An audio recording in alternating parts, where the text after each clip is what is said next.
I was a member of MCC Baltimore when I joined there. One of the apocryphal stories that we had there was about the fire at the Cinema Follies, which was a place that men, most of them closeted, would go and watch movies together and probably hold hands, but that type of stuff. And actually, I found out later that my husband was working there at the time, not that night, but his brother owned it, or was one of the part owners. And he had worked there the night before and was supposed to work that night, but was off. They had a fire that started on the staircase because somebody had used the wrong cleaning fluid, and it burned the carpet and sent poisonous smoke upstairs. And somebody had locked a door up there so people couldn't get out. So 9 men died, and I think it was 4 days later, 7 of them had not been claimed. And the ones that were in the hospital that were still alive, nobody was going to see them, because they didn't want to be labeled. They didn't want people to know who they were. And many of them were married men, I think over half. Larry Urich, who was pastor of the D.C. church at the time, went to the hospital, held a memorial service, and did the things that we're as Christians supposed to do. And we always talked about how, he always talked about that was the turning point for MCCDC. That's when we stopped playing at being church, and that's when we became a church. And that's when we started making a difference in the community.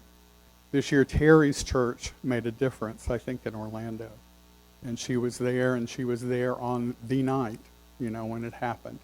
And I remember watching TV and being so proud, seeing your face there and saying, I know her. And we're right there in the front lines. And that's where we need to be. We need to have that courage and that possibility. I see some hands up. It was late 70s, and I didn't look it up on Google like I intended to, but it was in the late 70s, I think. What? 73. Okay, it was early 70s then.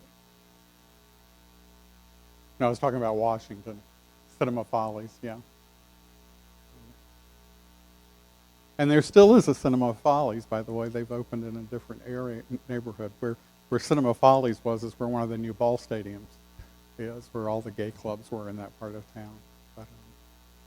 But it was a pivotal moment, and we're going to see a film later tonight about another pivotal moment in New Orleans. But that's the opportunity that we can have. So I asked Terri to come this afternoon and talk to us, and we'd hope to have some folks from the community, and we do have a few, to talk to and talk about how it is that churches can be a part of the difference that can be made and how we can bring about a change in our world. Would you pray with me first? God, I thank you for what you have done through MCC. I thank you for this woman who had the courage to step forward and say, this is our role. This is what we're called to do. God, let us have that courage as well when we are called on. When the world is in despair, God, let us bring hope. In Jesus' name, amen. I am thrilled to be here and grateful to be among you. 2016 was a hardest year that I remember enduring, particularly as a pastor. I awoke. We don't sleep much on Saturday nights. I'm sure you don't either. I don't ever sleep much, and I go to bed late because I'm still working on the sermon, and I woke up fairly early, and my phone is, and I'm never very far from it, sadly, and I looked at it to see what the time was as I got up to go to the restroom, and across the phone was, you just get those reminders or those like news things, and there was a reminder said a shooting at an Orlando nightclub, and I thought, oh goodness, but I assumed, at 3 a.m. that it was, somebody just had a gun and got in a fight, and it was something like that, and didn't honestly think much else about it. Didn't know what club, because that first one that came across the screen didn't say which club. But then when I awoke a little after 6, when I actually got up, and I walked to the bathroom, I go to my war room and I pray and stuff before I get the day started, and it said, shooting at Pulse nightclub, and panic struck. Pulse is a gay bar, and Pulse is 1.4 miles from Joy MCC, where I pastor. And so not only is it one of the gay clubs in town, but it is also in our neighborhood. So you just wonder what happened, and thank you. Should have brought them with me. But I got up and I started getting ready, and I thought, oh my goodness. And then I got a Facebook message from a colleague in Fort Lauderdale and said, hey, we're just praying for you all in Orlando. And I was only able to even get out thanks before my phone rang, and it was the Reverend Elder Nancy Wilson, who served at that moment as our moderator of the denomination. And she said, I just heard about the shooting. And I said, yes, ma'am, I just saw it too. And she said, I don't know what to do. I don't know what to do. Maybe I should come there today. I was going to do something else with my mom, but maybe I should come there. Maybe I should come there. And I said, do whatever, you think you need to do. And she said, I think a lot of people died.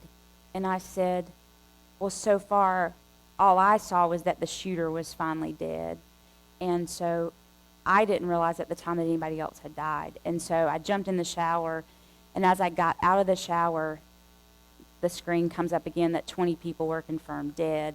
Right as I saw that, my phone rings again, and it's Nancy saying, Terri, 20 people died. And it was like, oh crap, like, what do you do now? And so we got ready very quickly, drove to the church, and she was driving over on her way, and we get there. My niece was in town. She had just come to do an internship that summer at my church. She had just graduated from college and was headed to seminary, and I was going to give her an opportunity to work in an MCC church. She had been working as I had growing up in the Baptist church, and so I was going to give her that opportunity. She had gotten there that Monday, and so she was there, and we were doing this sermon series on the prodigal son of all things, and it was her Sunday to preach. And so she was going to do that, and I thought, I can't put a 22-year-old up in a pulpit on the day of a horrible event. So we decided, let's do something and just offer hope, because the world is in desperate need of it clearly now. And so we came together with some music and some scripture, and just almost like a funeral, honestly, something you would do, the scriptures you would use for funerals, and music that we'd use to just offer hope and help in this time of trial. In the midst of, we have a 9 o'clock service and a 10:45 service. In the midst of the 9 service, we realized more and more people are dead. And by the end of that service, from the altar, I said, we'll have a vigil here tonight, because you just have to, right? It's our people, it's our community. You just have to come together. And so we did. We said, we'll do it here at 6 o'clock. And then we had our next service. By the middle of the next service, the 10:45 service, 50 people were confirmed dead, which included the shooter. And how do you explain that to a group of people? How do you explain it to a church that's full of folks that should have been there, that were there but left, that were going but decided not to go because he said he looked fat in a shirt, long story. But like all these people, right, like they were, my people go there. We have a lot of Latinos in Orlando, in that area, and so that's their club, and it's Saturday night, and it's Latin night at this club, and it's very popular. And so what do you do, and how do you help? And so Nancy Wilson had gotten there and had gone over to our gay and lesbian center in town just to offer some support as well while we finished our service, and then she was on her way back. By the time we finished the 10:45 service, she was back, and we were going to go to the hospitals and just see if we could offer pastoral care to the people that were there. Well, unfortunately, the hospitals were locked down, and they wouldn't let anybody in or out. And so we went down there, and of course they wouldn't let us in, so we just start walking, and it's hot. Let me just remind you, it's Orlando. Normally it was in the 80s during that time, but it was 95 that day. Honestly, it's not even that hot usually. It was the hottest day. The sun was shining. I mean, there was no cloud in the sky, and it was very hot. We were in our, Sunday meeting clothes kind of thing, and walking down the street, and media was everywhere, and we got to interview with a lot of people, and hear their stories, and hear, we were walking to get to another place because it had everything blocked off, and we were walking, and this young lady was walking very quickly, and we were like, are you okay? And she said, I can't find my brother.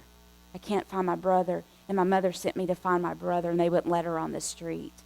And we were walking on the street behind it, parallel to it, and we were trying to get closer, and they wouldn't let anybody in. And she's in a panic because she probably lost her brother, and I never saw her after, so I'm not sure if he actually was one of the ones that died or not. But we go back up, we talk to media from all over, honestly, the world, and then we decide to, and the only thing I kept saying to every interview was, hate tried, but love wins every single time. And so we got back to, well, we were walking down, and we just finished an interview. I was interviewing somebody from the Netherlands, and Reverend Nancy was dealing with someone else. And we start walking back, and she grabbed my arm, and she said, Terri, I've got to sit down. She's like, I'm 67 years old, and I can't do this anymore. And I was like, yes, ma'am. And I thought, I can't let the moderator die on my watch. Like, oh, my God. So I'm like, what do I do? And everything was closed down because you couldn't get on the road. You could not get on Orange Avenue, which would be not quite as busy as Glenwood here, but a fairly busy road that gets you through town, right? Kind of like Glenwood or Capitol. But I was thinking, oh, like, what do I do? So I'm looking for a place that's open, and thank God, just up the road was a Jimmy John's sub shop. I don't know if you guys have those here, but we walked in, and air conditioning has never felt so good in my life. It's, oh, praise God. And they gave us food. They gave us water. They were very, very hospitable. And we sat down. I made sure Nancy got, what she needed. I was very concerned. Anyway, I go back outside, and we have a city commissioner that was the first openly gay elected official in Orange County, Orlando. And she was out there, and she was very distraught, and she's very popular in the gay community, of course, and she was out there, and she was clearly distraught. And I just waved at her like, hey, Patty, how's it going? And she runs over to me, and then we hug, and she said, please don't have the vigil tonight. Please don't have the vigil tonight. And she's bawling and, please don't have the vigil tonight. And I'm just looking at her, and I was like, okay. And she said, I don't have enough coverage. I don't have enough coverage. And she meant all the cops are down there. There's no way to protect us, and you don't know what's happening in your city, right? And so I said, okay. And I walked inside, and I said, we're still having the vigil. Like, how do you not get together as a church created, formed by the LGBT community, and our LGBT community have been attacked? How do you not come together and worship, right? How do you not come together and pray? How do you not bring the community together to say, we're going to ask and seek God about this, right? And so we decided to go ahead against her orders, and she still hasn't talked to me since, but that's okay. And I'm okay with that. I'm totally fine with that. Anyway, because I knew I had to do what I had to do. She was trying to do what she knew she needed to do, but I knew I had to. So we get back to the church, and Nancy has Linda Beckstead Brenner doing like a press release that we do together, and we do that, and then we get ready for the service.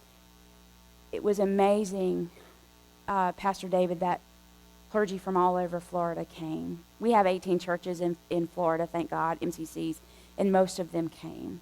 And others came, and just in support, and even other local clergy, non-MCC clearly, that came and stood. And so we made room on our altar for them, and we filled from end to end, front to back with people. And it was a beautiful thing.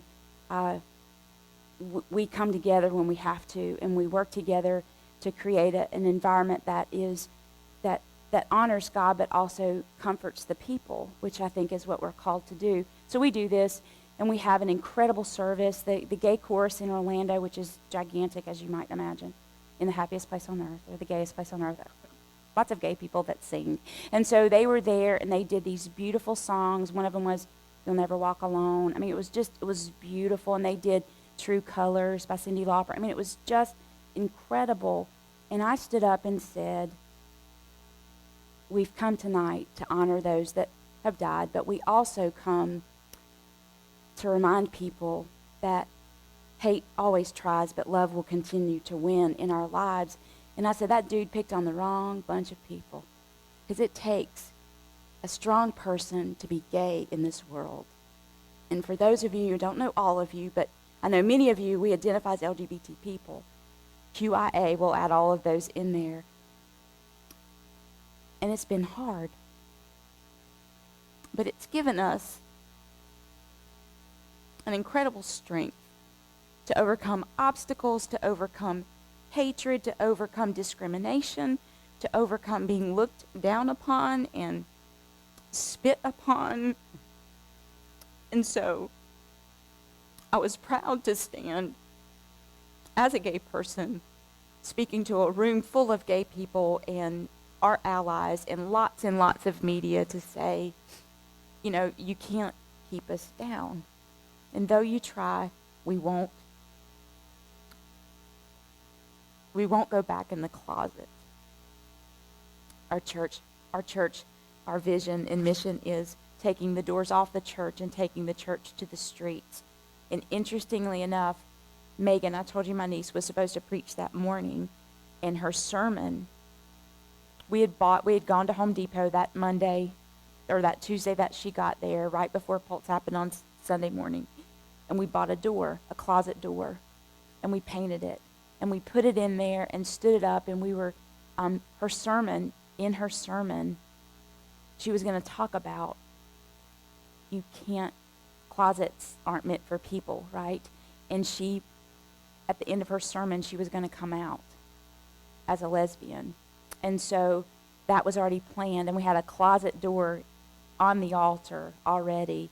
And so we had moved it to the side, but we mentioned about how that person is hoping to put us all back into a closet that was never meant for us, and we refused to enter in those confined, scary, horrible places again. So we're going to be out and proud, and we're going to stand up for equality and continue to fight for the rights of all people, regardless of who we love and with whom we sleep or whatever.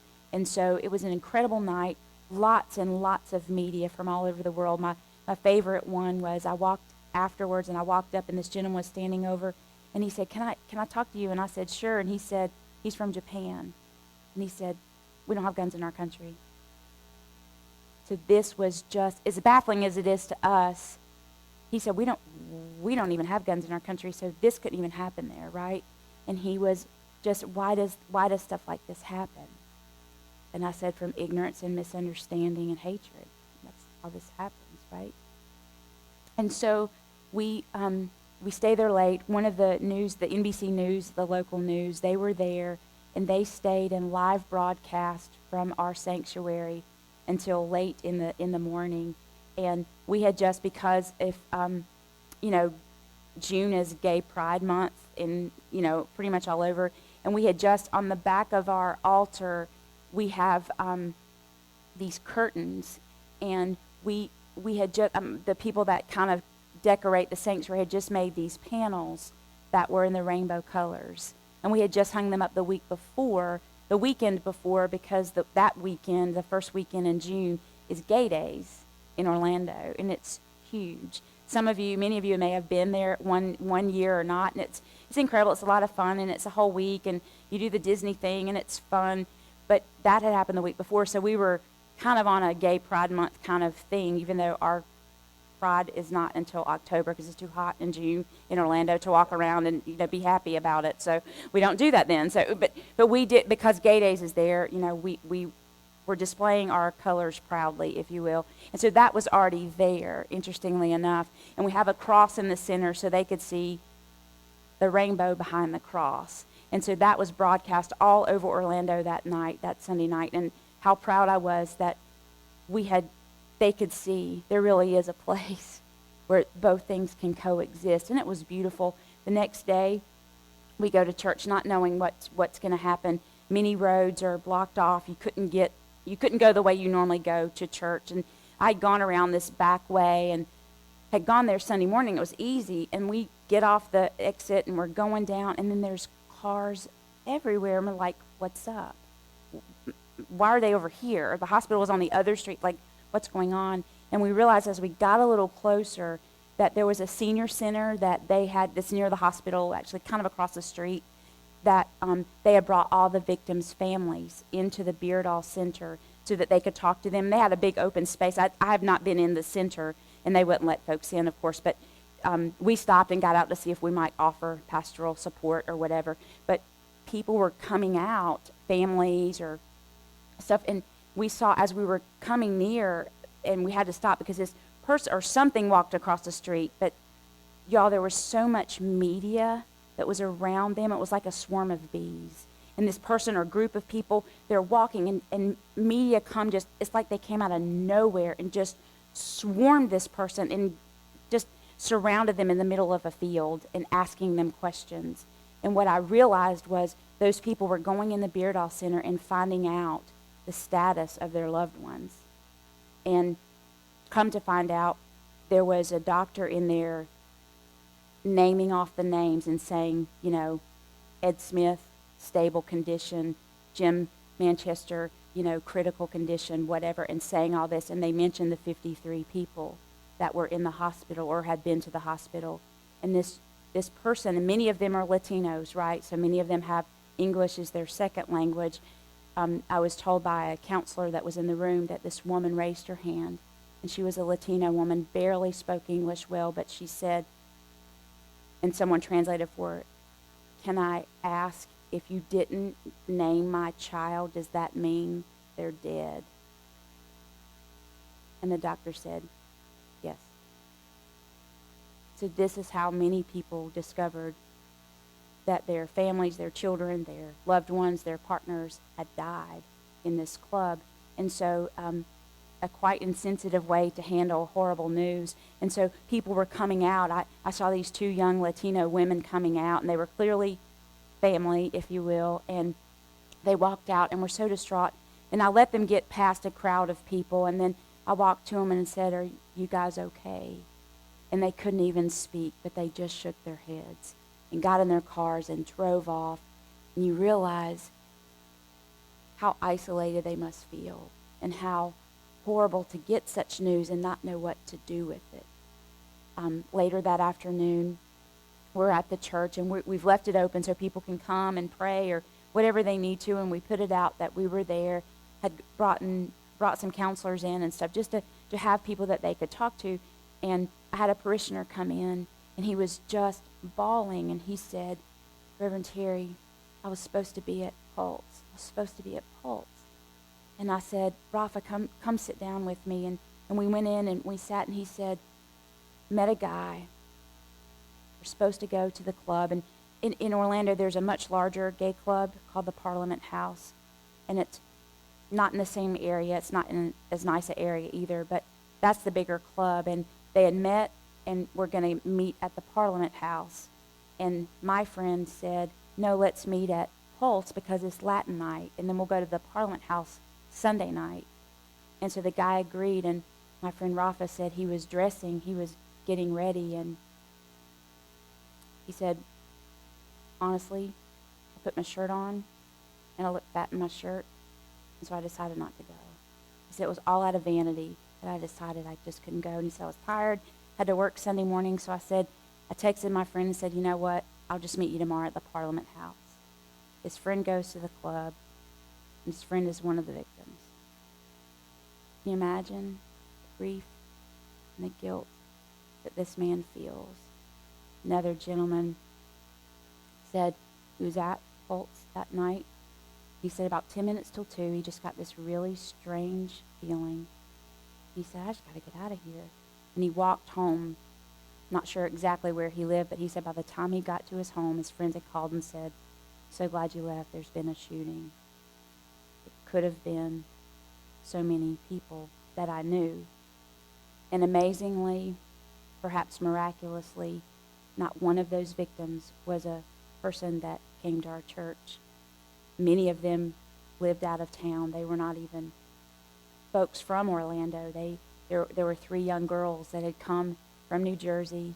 They'd just graduated high school. They were, or maybe college, and they were on their way, and they were going to have a good time, and they looked up clubs in Orlando, and Pulse was the first one that came up, and they ended up going, and they were there when the shots, and they said when the shots were first fired, it sounded like the music, like the bass line of some music, you know, and you don't think it's going to be a gunshot, right? So you just assume it's music. And they fell down, and then the 2 girls said they scooted and just kept scooting out and realized after a while they were outside, and then they realized their one friend wasn't with them. They went back in, and ones that got stuck in the bathroom with the shooter for hours, crammed in a stall. while he shot over the stall at them. 2 of them survived and 1 of them did not. These are young people that were just visiting one time, just in the wrong place, wrong time, right? But Monday afternoon, we're dealing with this. We're talking to folks that had dealt with it, and then we hear a person, one of my volunteer clergy, had gone to the gay and lesbian center, and come back and said, "Oh, there's going to be a vigil tonight at the Dr. Phillips Center, which is our state-of-the-art performing arts center in downtown Orlando. It's a beautiful facility, and there's going to be a vigil there tonight, and they want clergy to come." At one point, there was going to be a big prayer, and they wanted us to come. And I was so confused. Why did we not know about it?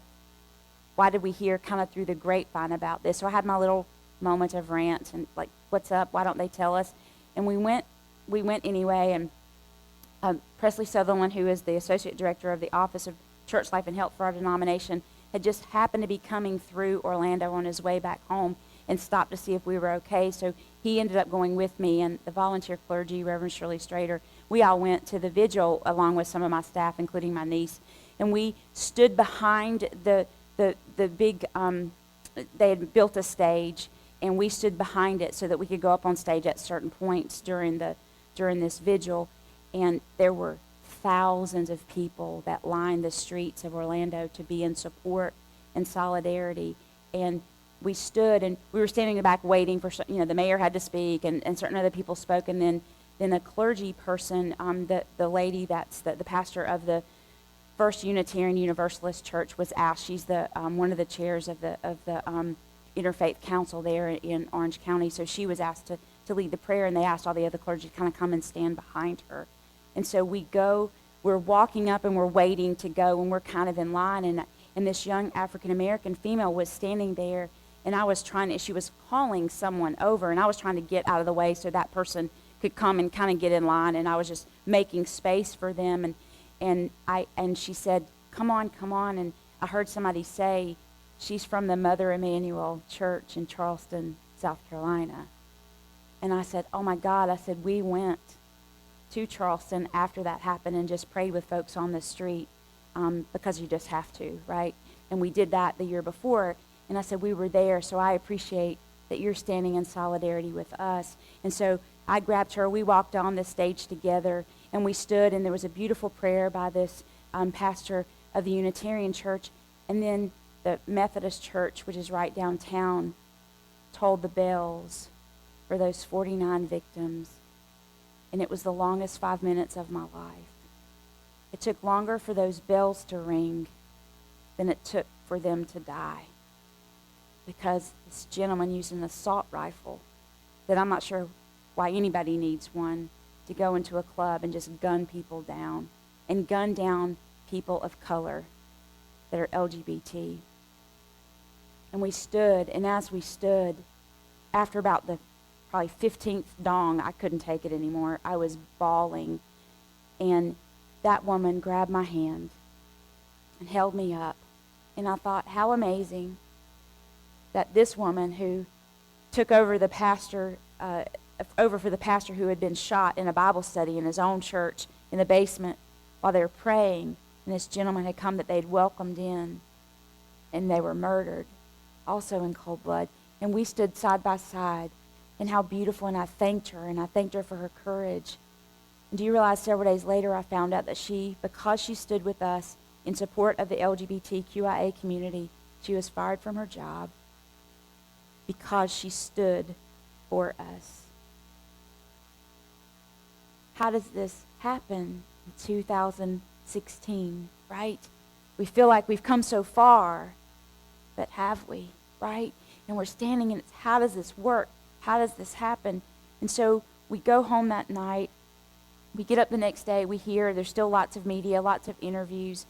And then we get a call early Tuesday morning that the governor of the state of Florida wants to come to Joy Metropolitan Community Church to meet with LGBT leaders in the community, including myself and many others, and even said, if there's others that are not on this list, could you let me know?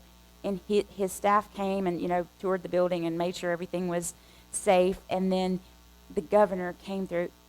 By the way, he's a Republican, and was not well liked in the gay world or those of us who identify with the Democratic Party, because he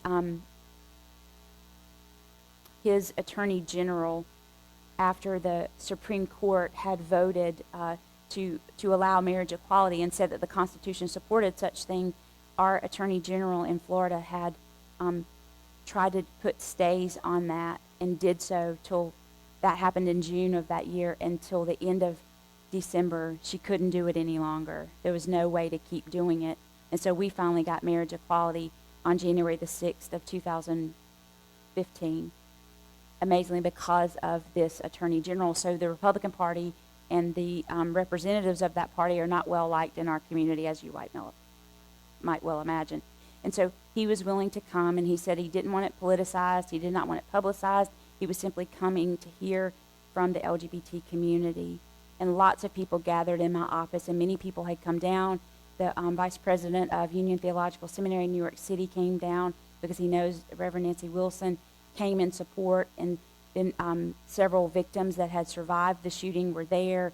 One of the surgeons was there that worked on many of the victims the night before, or 2 nights before. And so many of us came to talk with the governor and just share our concerns.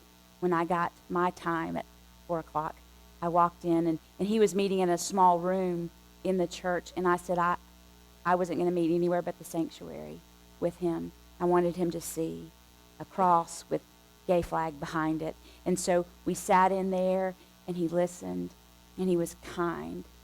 And I explained to him that I needed him to understand. I said, I need you to understand, sir, that the same kind of hate that was legislated through the Attorney General of our state to stop marriage equality from happening in our state, that same kind of hate that fueled those things was the same kind of hate that fueled that young man to go into that bar and kill 49 people. And he paused momentarily and said, I don't really make legislation.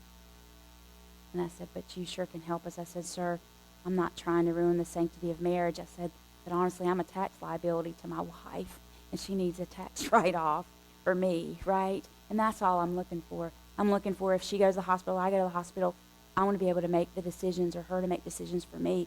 That's all I want. That's all we're looking for. No greater right, but simply equal rights for us so we can be married. And many of you have been in relationships where you couldn't do that many years ago, right? So this is all we're looking for. And he heard us, and he even asked me to pray after it was over. And it was a beautiful thing, and I was honored, and he was thoughtful, and he heard us, and I appreciate that. And he listened to all kinds of people in our community that day. And then that was Tuesday, so we get to Wednesday morning. Orlando is still just in shock. It's amazing what's happening, but our community beautifully came together. And that morning, this is kind of confusing, we have a mayor of our city, of Orlando, but we also, the person that's in charge of Orange County, in which Orlando resides, she's also called the mayor of Orange County. So it's a little confusing because it seems like we have 2 mayors, but Orange County is clearly bigger and it encompasses more than just the city of Orlando. So it's very confusing, but the mayors, Buddy Dyer is the mayor of Orlando, and Mayor Teresa Jacobs is the mayor of the county. They came together to do a press conference on Wednesday morning, and they are talking about, we have a big arena, which is the Citrus Bowl, where the bowl games are played, the football games are played. It's huge, and it's right near downtown, so it's right near the hospital where the victims are. It's not very far from Pulse. And so they brought all the representatives, all the agencies that the people would need, the victims and their families would need, funeral services, advocacy, all kinds of things. The city had donated 49 burial plots in case they needed them for those victims. They did all kinds of things, but all of the services that those people would need were there. JetBlue had offered to fly people from Puerto Rico up for free to get, so victims, mothers and grandmothers could come and deal with their children and those kind of things. And so all of that was happening. And so they put them in this huge arena so that everything was there in one place, so they didn't have to go over here and deal with one thing. And go over here and deal with another and vice versa. So they had it all, and they were bragging about this on the press conference and how everybody came together. The first responders were just incredible, which they were. And it was a beautiful thing. And they were talking and they were bragging. And then Mayor Jacobs gets up. And what had happened Tuesday evening was they were having in Orlando 2 different vigils from churches. The mega church for Latinos was having a big vigil, right? They were there. And then the First Baptist Church of Orlando was having a vigil to support the LGBT community. And I learned about this while the governor is there that Tuesday, and we were not invited, right? And so it's like, how is it that you're doing this for the LGBT community, but you don't include the LGBT church, right? And so I'm just baffled why we're not included. But one of the gentlemen, the vice president of Union Theological Seminary, came actually because he was invited by both of those pastors because he knew them to come be part of the vigils. And so he went to the First Baptist vigil, and lots of people were there. And they actually called the gay people up and said, come forward and we'll pray for you. And people found it so impressive, and they thought how sweet of the Good Baptists to do such a wonderful thing for the LGBT community. And so that had happened the Tuesday night. So when Mayor Jacobs gets up to speak and talk about, what's going on in the city, she said, or in the county, she said, and I just want to, agree with Mayor Dyer, but I also want to say how proud I am of the religious community in Orlando and how they came together, these vigils last night. And she said even the Catholic Church, even the Pope has spoken, in honor of the LGBTQIA community, and how proud she was. She said, they've not always been for the gay folks. And so I'm really grateful that, even my priest at my Catholic parish was very supportive, and that just hasn't happened in the past, and so I'm very proud and how they all come together to support the community. And while this is happening, I am fuming. I'm watching television as I'm getting ready to go to the church, and I'm on a email chain that's for the Commission for Homelessness in Orlando that Mayor Dyer sends out. And so because I get an email from him, I start typing the email back to him. And I realize he's not going to read this, but somebody's going to read this in his office. And so as they're still bragging about their community and how they've loved the gays, I'm typing and say, how is it that you're standing here and you're very proud, and I'm very proud of our community, how we've come together, but you're now bragging about how the church has come together to support LGBT people, but yet you refuse to allow and invite the LGBT church in the community. And so once again, the LGBT community is outside, on the periphery, not included in your vigils. How is that? So once again, that same kind of hatred, underlying hatred, continues to perpetuate the problem that caused the young man to be able to go into this bar. And here we sit, once again, outside the pale. Sincerely, sign my name and send it. By the time I got to church, there was a call from the mayor's office, and they had invited me to attend Mayor Jacobs' press conference later on that afternoon. And of course, I agreed to go. And while we're preparing, we had other interviews as well, but we're preparing to go, and it was in the afternoon. So Sunday, as I told you, as we walked down the street, I was wearing these particular shoes, and I'd gotten a blister on my foot. And so I wasn't able to wear shoes. So I was wearing flip-flops, which you normally wear in Florida anyway, don't get me wrong. But I was trying to dress up a little bit during the week, because, the governor was there and stuff, but I had to wear flip-flops, because I couldn't wear a shoe, right? And so my wife bought me these pretty flip-flops, so not like your cheap ones, right? They look kind of nice, right? They look kind of sandally. So I wore those for the most part. But then I had my flip-flops on this day, and I had a suit on. I looked fairly nice, right? I was dressed up nicely, but I had my flip-flops on, and I got all the way to the place where the press conference was, and you had to go through metal detectors, which I'm grateful for, and we have to, take everything out of our pockets and stuff, and I looked down, you have to take your shoes off. And I was like, oh my God, I have on flip-flops. And I'm at this conference. Oh my God, I'm like, I hope nobody sees my feet. Oh my God, right? And I totally unprepared, just not sure. So we go, we sit down, there's lots of media there, and we were one of the first in the room. And it was a room, honestly, about this size, maybe a little larger. But we came in and sat like where Pastor David is, like we were sitting on the very front row. There was media behind us, like right where you were sitting, Miss Darlette. And so we were chatting with her before it started. Mayor Jacobs comes, and she stands there and invites all the clergy that were present and all of like elected officials, like the mayors of the small towns around were there, and some commissioners and things like that. So they stood with her, behind her, and press filled the rest of this area. And that is pretty cool, but I had no idea what was happening. And then I was literally right behind her. She was here at the podium, and I could see over her shoulder, and she had a piece of paper, and she addressed the crowd and was very positive and things. And then I could see on her piece of paper names of people, and I was next to the last person on the page. I saw my name. What? I had no idea. So she starts calling out the rabbi from the Jewish center there. He came and spoke. The imam from the Islamic Society came and spoke, and Presbyterian guy came and spoke, and the commissioner came and spoke. And I'm like, oh, so we're speaking. Like, this is the list of the speakers. I had no idea I'm supposed to speak. Now all these people come up prepared. They pull out their speech or whatever out of their pockets, and they're prepared, and they address the crowd, and they were so kind, and it was just wonderful and supportive and just encouraging and sorrowful, and it was wonderful, and it was wonderful. And thankfully, I was so upset. I was still so upset that we had not been invited to the table, and most of y'all know me, like, I'm going to cry whether I'm happy, sad, but whatever, I'm just going to cry. And I was so angry, I couldn't even speak, and there's not many times I've been at a loss for words, seriously, in my life. And I had nothing, right? Like nothing. And I'm thinking, if I even open my mouth, I'm just going to be a blubbering idiot. I don't know anything. But luckily, an aide came, and a young lady came and handed her another piece of paper, and thank God I was on the back page that time. They had added people. But I was still, interestingly enough, next to the last person to speak. And one of two females to speak.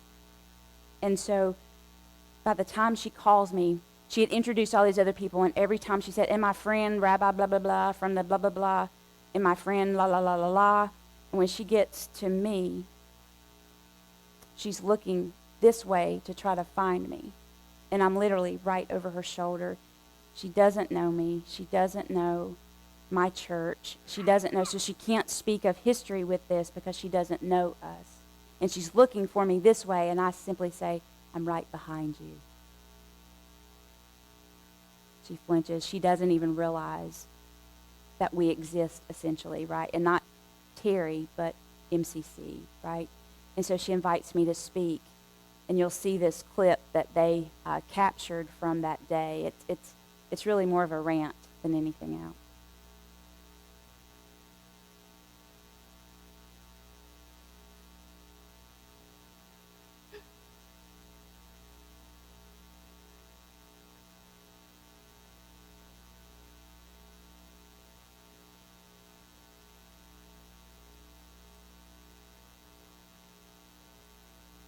I'm the gay pastor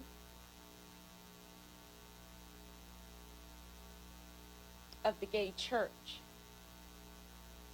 in Orlando, Florida. That's a little over a mile from Pulse nightclub. And so not only was it my people who were innocently shot down in their own sanctuary of sorts, but it was in my neighborhood as well.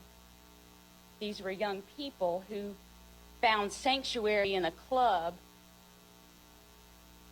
that seems unheard of to many of us pastor-type people, but it's the only place many of them found that was safe enough for them to be there and be with those they loved, regardless of who that might be.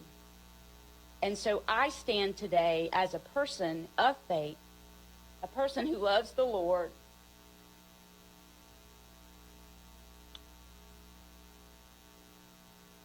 with all of my heart. And I love God's people. And I'm asking all of you behind me and all of you before me to remember that oftentimes, every time, in fact, we have been, as gay people, relegated to the margins.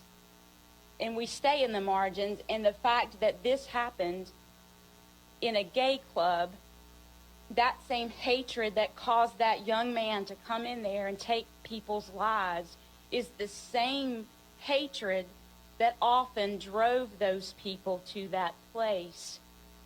And my church was created because we had been driven out of churches and mosques and synagogues because we were not accepted there. And so I'm calling on all of you behind me to understand that we all play a role in ensuring that everybody understands the love of God and that we are all created in God's image. Many folks assume that we are choosing who we are, and this is impossible. And as we are created in God's image, we must treat each other as people that are worthy of God's love and not damn them to a hell I don't even believe exists, because I serve a God who is full of love and unconditional love at that. There are no exceptions. There are no disclaimers in God's word that says unless you XYZ, then you can't be. The people that are coming to protest are doing just that. How can God hate what God has created?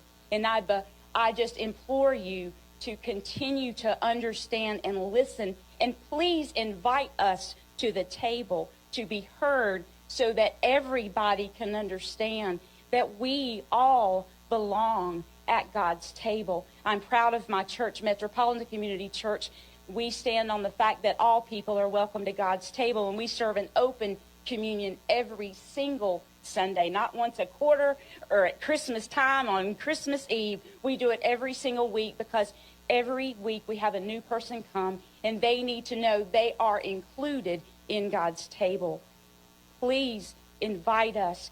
Please include us, and be reminded that God has already included us, and it's now our turn to step up. Hate tried, saints, but love wins.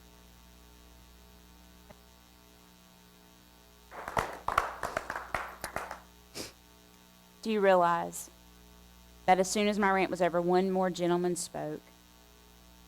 Actually, it was the pastor of the First Baptist Church who spoke. And then after that was over, the press conference, they released us. And I was standing like right there beside her, so I was on the front row. And just over to my left, behind the people beside me were my people, but then behind them was the pastor of the Latino, the mega Latino church there that had also spoken on that Monday night at the vigil at the Dr. Phillips Center that was gigantic. And he looks at me, and he's got a big grin on his face, and he said, "I went to Union in New York City." Good for you, right? Good for you. It's the most liberal seminary, one of the most liberal seminaries in our country, right? And so he was quite proud of that, and I'm proud that he went there. That's wonderful, right? But that's all he said. Good. Okay, great. Okay. Well, he does that, and I'm sure that was my, like, what do you say? Like, right? So anyway, he does that, and then this other gentleman that was on the other side of him kind of reaches over to me and kind of tries to grab me, so I move back and then get over where I can talk to him. And right as I'm going over to him, because they see us trying to connect, and I'm trying to get to him through all the other people, this producer walks up. A little bit older lady, a little bit older than me. She walks up and she says, "Can I talk to you?" And I said, "Sure." And I was just trying to remember what clothes she had, like, did she have a red shirt on or whatever it was? And so I looked at her and I said, "Yes," but I wanted to talk to this gentleman who was grabbing my hand. So I walked over to him and just a little further, and we got together, and he said, "Hey," he's like, "thank you for what you said. Let's get together sometime. Let's just have coffee. Let's just sit down and talk." He said, "I'm still learning, and I still want to, let's just tell me what you know, and let's just have a conversation. I want to talk. I want to grow. I want to learn. Let's do that." And I said, "I'd be happy to." And he hands me his card. He's a bug man and a pastor. I think that kind of goes together. It worked for me with him, and he is, he is an exterminator because I don't have my pastor cards, but here's my other card, and I forget his name. And I was like, "Thank you," and because I have a million at this point, so I stick it somewhere. And And I said, thank you. And he said, because I'm a sinner too. He don't know me. And I held up my hand and I said, there's the problem. Here's the problem. Who I am and what I do. I'm not sinning, right? I just want to understand. Okay, we'll have a conversation because you clearly need some education, right? And so, okay. Well, then the lady's looking at me. And I said, am I talking to you? And she said, no. And she pointed over this way. No, you're going to talk to her. And when I look over to my left, there's a camera and a woman with a microphone, a much younger lady, beautiful young lady, standing there with her producer. And, they had the tent thing and all that, behind her and all this stuff. And so she said, no, the older woman said, no, you're talking to her. So I walk over and I said, I'm talking to you, right? And she said, yeah, come here. And she said, how are you doing? And I said, I'm okay. And she keeps looking at me kind of quizzically, and I said, honestly, I'm mad. And she said, I know. And I said, to be perfectly honest, I'm pissed off. And she said, oh, I know. That's why I wanted to talk to you. Good. Perfect, right? Troy Perry says you do this. You get them to talk, right? So I said, great. And she said, did he call you a sinner? Because they're watching, right? They're watching what was happening. They saw this. Yes, and there's the problem. And she said, yeah, I heard you. I overheard what you said. Because she evidently wasn't very far. I didn't notice her then, but she was not very far from us when that conversation was happening. And so she interviewed me, and I talked about, it really isn't oxymoronic for there to be gay Christians, right? It really is a real thing, and so many people don't understand it, right? But that's the issue. And she asked me some other questions, but it really was around the gay Christian thing, right? Because the media is also wrapping their heads around this at this point too, right? Because you just don't talk about it. And so I spoke with her, spoke to a couple other people. Then we go back to the church because we're going to have Wednesday evening, we're having a bilingual vigil for people.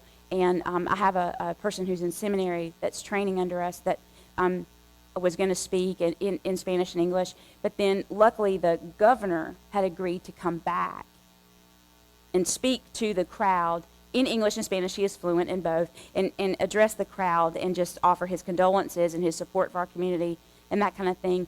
And so he comes in, and we do this thing. We invited there's a Spanish choir in our Tampa church that came over, and they were beautiful, and it was wonderful.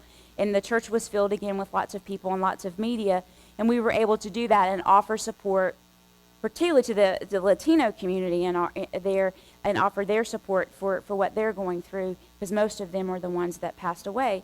And so we do this, and we're proud that the governor's there. Many people say, what's he doing here, kind of thing, but he really was trying to stand in support. And so after that happened, then that Sunday, other things happened the week, but that Sunday we had lots more media, and this is when I talked to the Yahoo News people.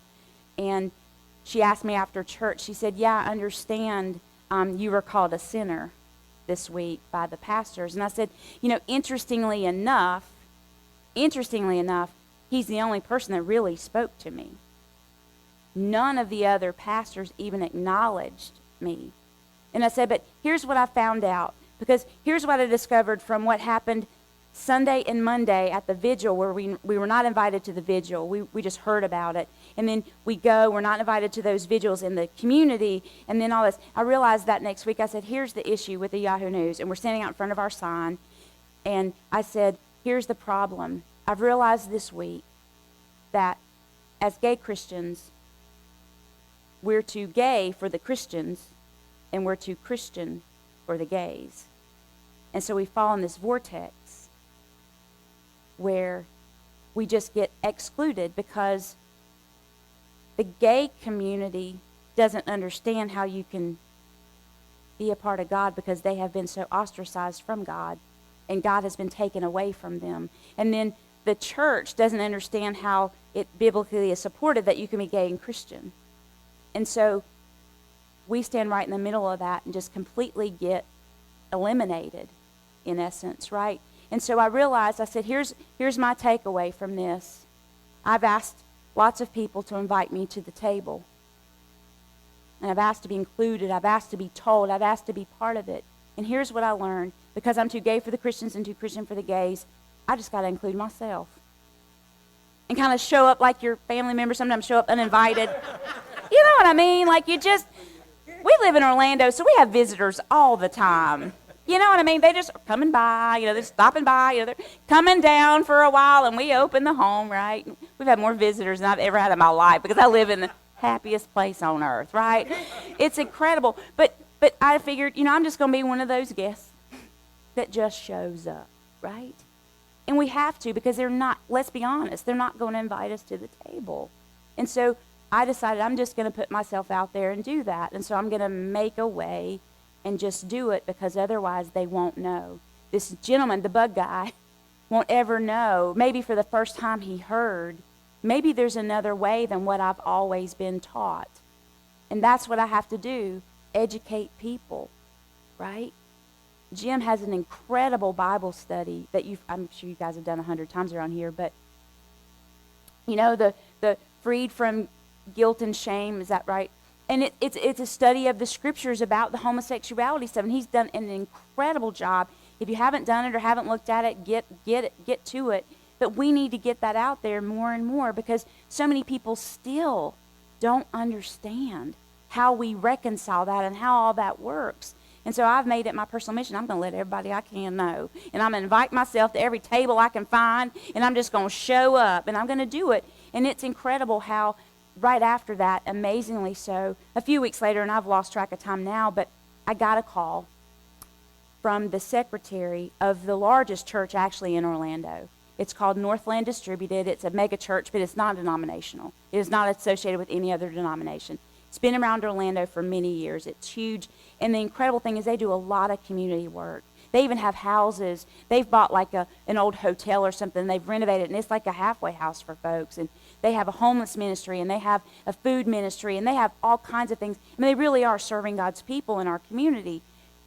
But that pastor was one of the ones standing behind me, and one of the ones that had not spoken to me that day. And he's one of the ones that on that vigil on that Tuesday night at the First Baptist Church, he had the forethought and insight enough that night to say and stand, because they had asked him to speak. He's got the largest church in town. And so he was one of the ones on the docket to speak. And when he got up there, he said, I realize that I really have nothing to offer. And I realize my church has been on the other side of this issue for so long that I can't speak on this. So I called Florida Equality Florida, and asked them to send their representative, their faith in action leader, to come. And this young African-American woman, she's probably 29, 30 years old, a graduate of Howard University in Washington, D.C., a very educated woman who worked on President Obama's campaign and many other folks.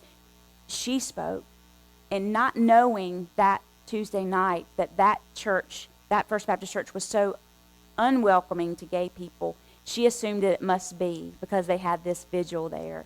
And she spoke of how incredible it must be to invite these people and how wonderful it is to be included in God's plan and things like that, not even knowing it was the antithesis of that in their church. And so later, Joel Hunter, the pastor of Northland, had invited her to do that. And so his secretary called and said he wanted to meet with me. Okay, this is interesting. And he wanted to come to my church to do it. And I said I'd be happy to meet with him. So he comes on a Tuesday afternoon. He comes to my church. We're the only ones there. He's smaller than I am. And he walks into my church, and he's all smiles, and he's happy. And he sits down in my office, and he pulls up a chair. And I'm sitting where Jim is, and he sits down, and he leans over, and he said, I'm just here to get to know you. And he said, because I realized when Pulse happened, he said, it upset me. And he said, not because I know a lot of gay people, but because I don't. And he said, so I want to get to know you. Tell me about you. And so I tell him my story. I tell him my story of growing up in Charlotte, North Carolina. Tell him of going to a Southern Baptist church all my life, and sitting in the choir loft of Midwood Baptist Church, and feeling called to ministry as a teenager. I was in 10th or 11th grade. And I knew that I knew God was calling me to something bigger than myself. And I didn't have a specific then, but I just knew God had his hand on me and wanted to use me. And as a kid, I agreed. And I stood in front of my church and said, I feel called, and I'll go wherever God wants me to go. I went to a Baptist college, because I'm a good Baptist. I went to a Baptist college, and they educated me, and I knew that going there, you can't do anything with just a BA in religion. You've got to go on to seminary. So I knew I would go to seminary.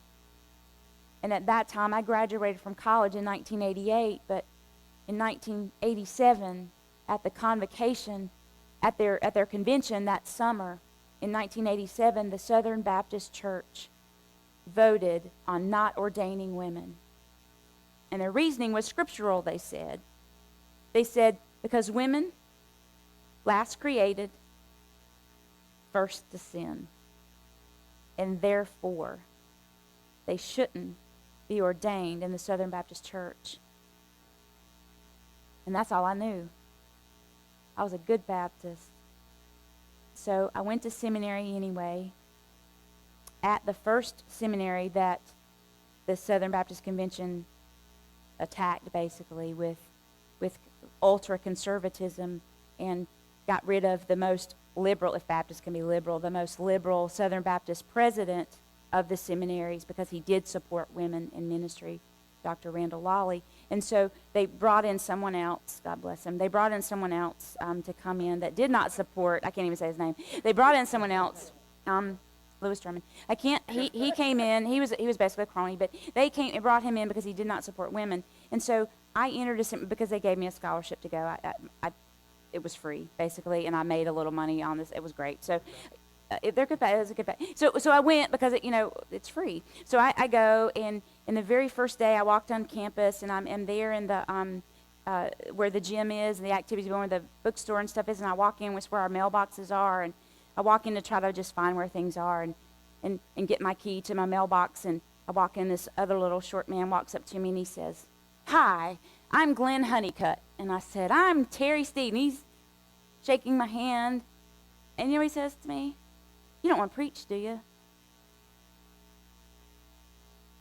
Well, I don't know. I'm not even sure what God's calling me to. I just know God's called me, right?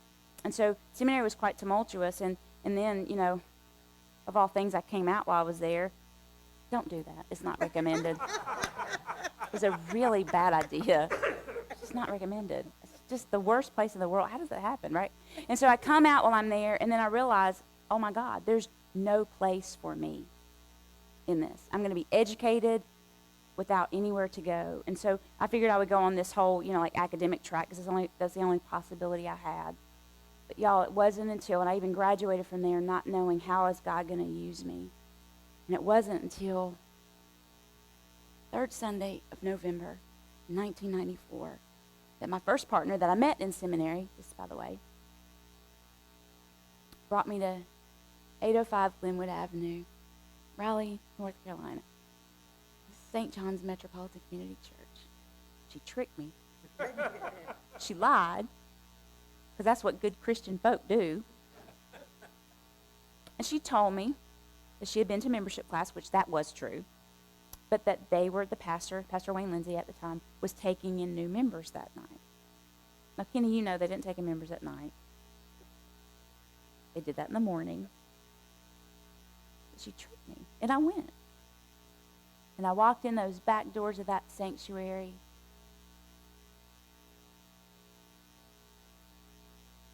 This gentleman named Alan Mosley was singing praise and worship.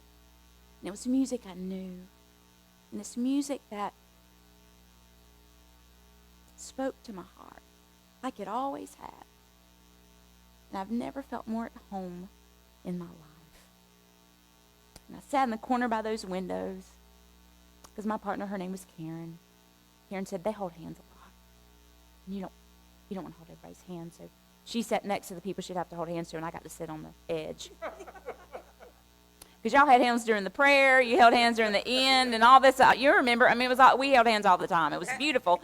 But she wasn't a touchy-feely person, so she didn't think I would like holding strangers' hands. So she let me on the end that time. But we stood, and it was in that service. It was Building Fund Sunday, third Sunday. It was Building Fund Sunday. And William Stokes got up. And he was asking for the Building Fund offering.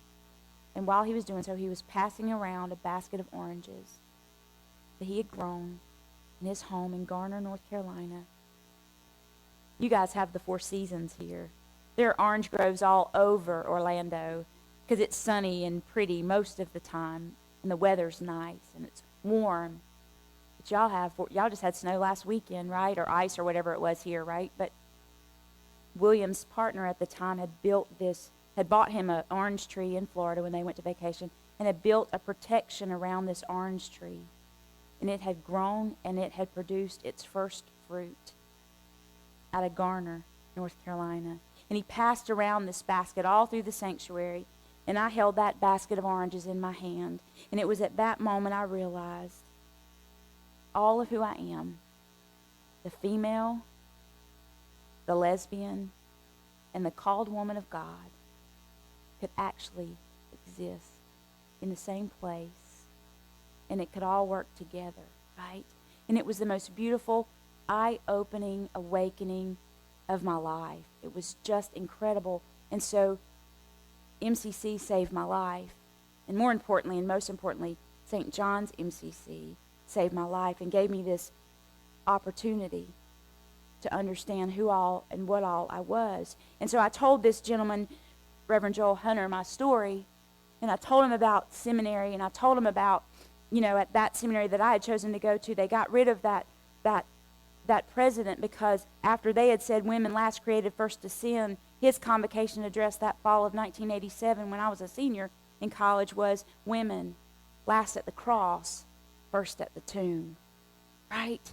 And so he was in full support of that.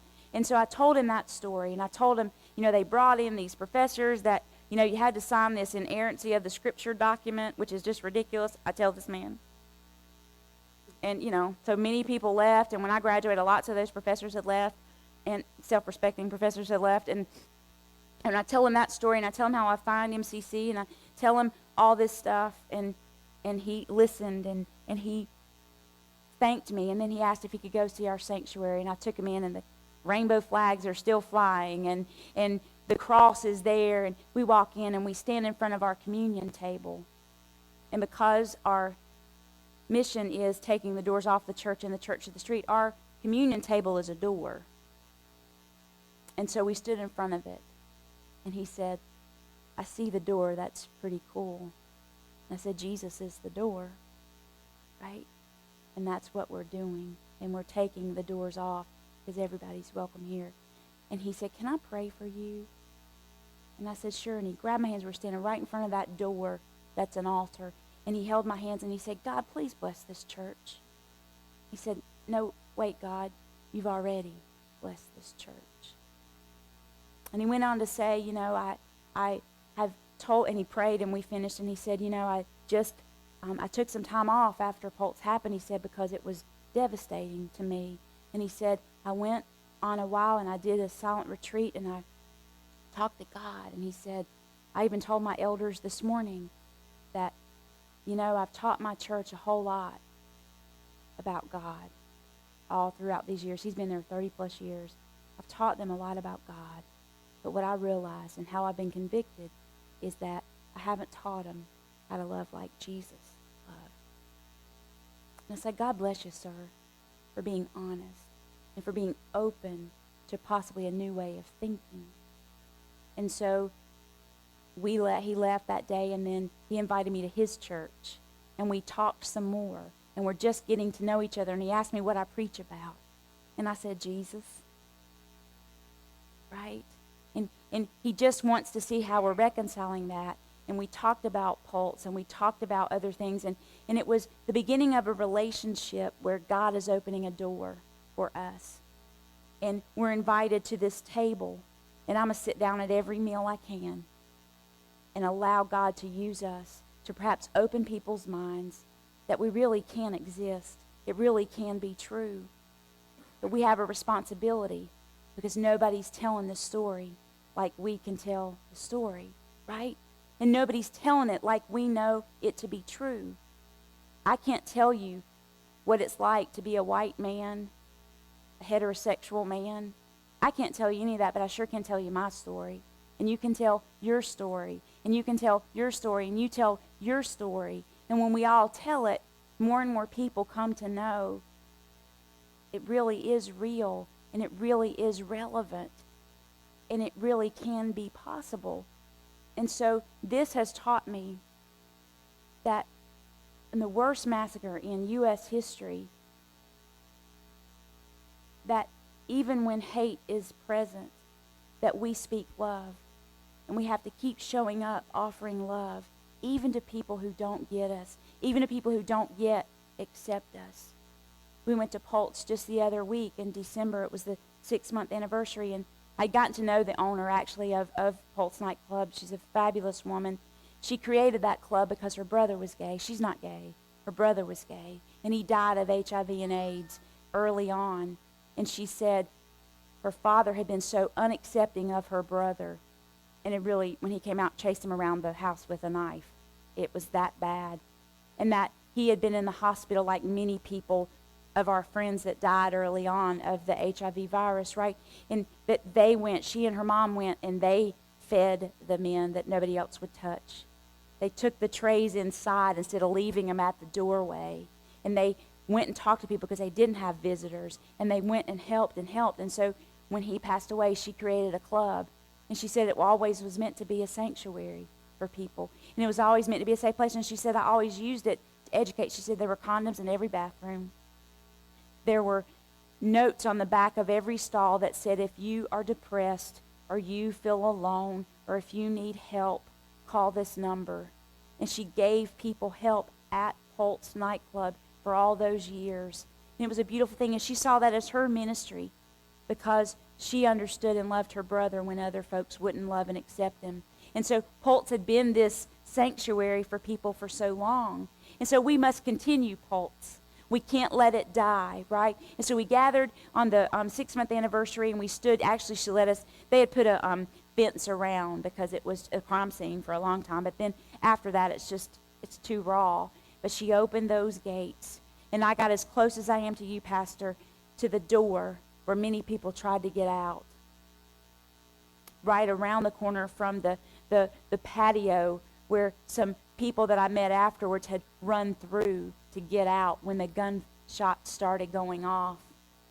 One woman and her son were there, and she said she felt the person behind her fall. She had been shot and landed on her legs as she was exiting.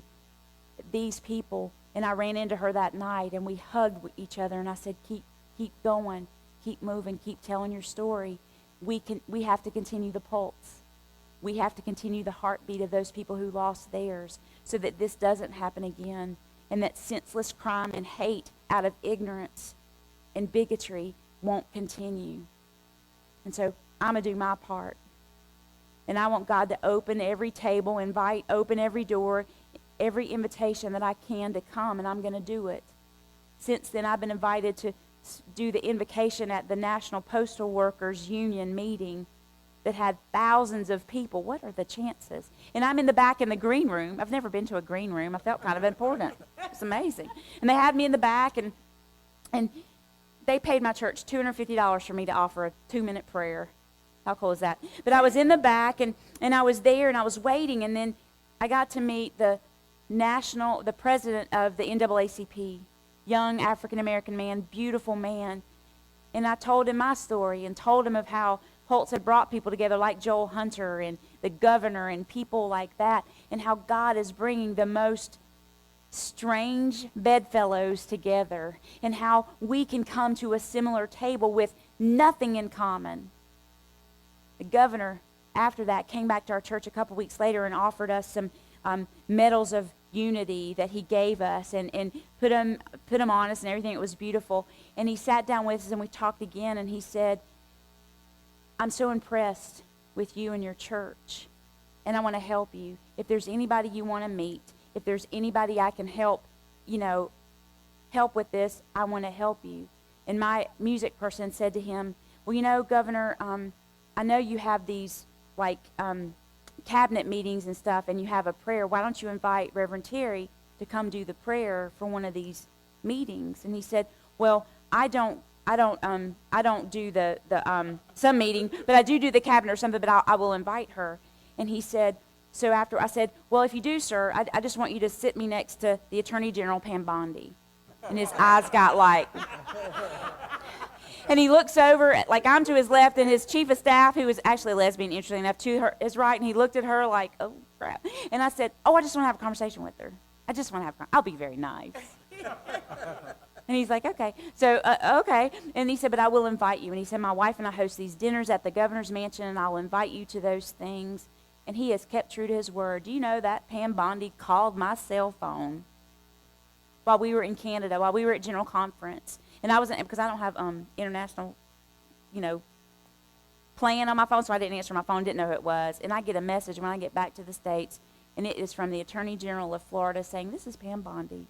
And you know what she went to? The governor asked me to call, and she said, we'll talk later about what, those things, but I have a favor to ask. There was a gentleman that died, and nobody has claimed his body. Because much like the story you told, and much like the story we'll see in the movie tonight, his family wouldn't accept him because he was gay. Many of these people came out because they died in a gay club. And so she said they won't accept his body. So we're trying to do something and help and provide a service. And would you be willing to provide the service? Absolutely, whatever you need. And luckily, the church that had refused to help him and the family refused to help him were shamed enough to where they actually ended up doing it, gratefully. But we were willing to help, right? And she reached out. Somebody that had been so opposed to the LGBT community at least reached out. It's one step. The governor invited me to his mansion it was a leaders something, and they invited us. And my wife got to go, who is an African-American female. And we walk in. She's one of two African-Americans in the whole room. And we walk in, and they have the nameplates, and we're just and there's 6 tables in the room, and so we're trying to figure out where we're sitting. And I'm at the table that clearly where the governor was sitting, and I'm trying to find names, and I find my name at the governor's table, but I'm looking for my wife's name. And I don't see it, and I'm looking around. This woman walks in, and she said, yeah, we're not at that table either. I said, oh, but I am. I'm looking for my wife's name. And she was behind me at another table. They don't sit you together.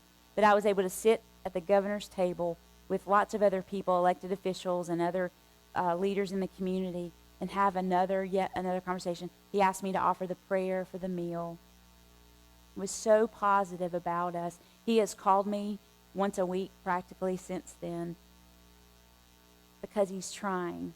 And though we are diametrically opposed in many ways politically, he at least is giving us a chance and is willing to pave some ways and make some roads where there haven't been. And I'm grateful, because this is what can happen out of tragedy.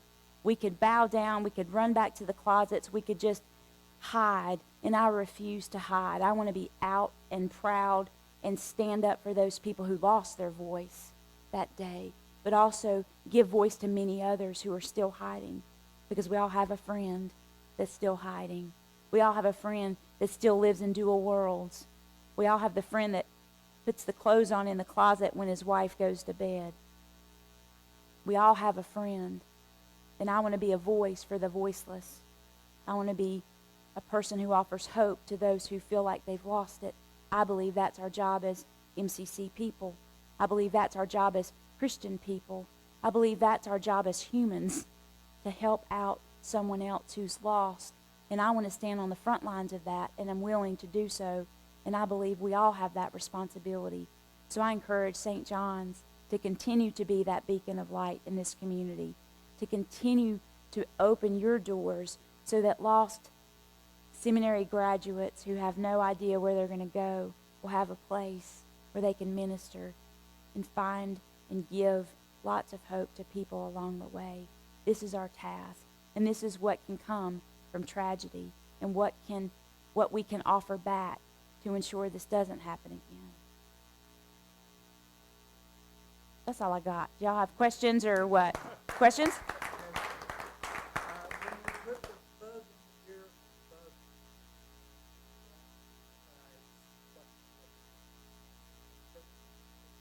I tried to reach out to him, and I haven't heard back from him. I left a message on his voicemail.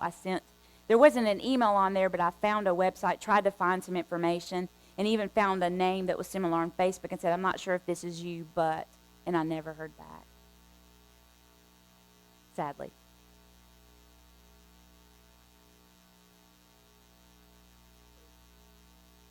Oh, not at all.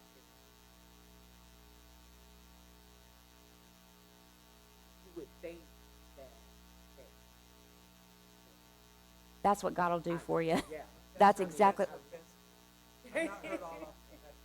Yeah. It is, and interestingly enough, some of you may remember Sherry Dixon used to come to St. John's years ago. She had moved up to Maryland for a while, and I don't know where she lives now, but she travels a lot with her job. She's got a big job. She's like a regional director or something, and so she had come to Florida after Pulse at I can't remember, sometime in the summer, and it was after that press conference, but she came and she had Facebooked me and said, hey, I'm going to be in Orlando she has offices there with whatever job she does, and she said, could we meet maybe for breakfast or something, and, I'd love to just talk to you for a while, and I said, sure. So she came to the church, and we sat down, and she said, how's it going? And I told her a little bit of that story, just very briefly, and she said, I just need to let you know something.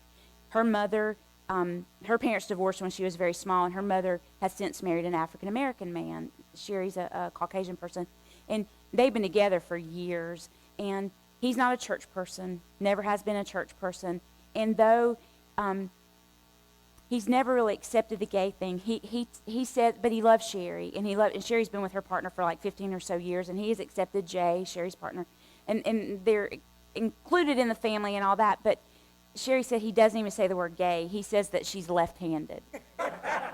And it's so sweet. And he's a little older, and so he's just from that. And you just don't say, he doesn't say that, but he calls her a left-handed. He said, "This is my left-handed daughter." She's not left-handed, by the way. But that's his kind of way of handling it. But he's very nice, but he just doesn't talk. He just doesn't say anything. Well, she had gone home to visit her folks because somebody was sick in her family or something. So she had gone over, and she showed that video to her mom and said, "Mom, you just got to see this." And she didn't include his name. I think his name is Charles, her stepfather. Didn't include him because he's not churchy, and she just thought he's not, and she's left-handed to him and all that, so she's like, I just didn't think, but he was listening. And as soon as it was over, and her mom said, "Oh, that was great," or something, just kind of positive, but he said, "Can I hear that again?" And she's like, "What?" And she took her computer over and sat it on his lap, and he listened to that 4 or 5 minute rant for again, and he said, "You know what? Everybody needs to hear what that young lady just had to say. Not because of me, but that it should be open. The table is open to everyone, right?" And so it even gets to non-churchy kind of people who don't even say the gay word. That's how God will take awful, awful, awful things and work them together for our good in His glory, right? And that's what we're called to do. And she simply shared a YouTube video with somebody that didn't think they needed to hear, or would have ever even listened to it, right? Right place, right time, and you get the opportunity to open eyes a little more than they were open previously. That's our job, right? It's amazing what happens. And that's what God, and that's all God. I had nothing, and I was so upset. I would have never even written that had I been able to write something down. But that's how God will use you anyway, in spite of you. Yes. Wow. I didn't realize I'm long-winded, huh?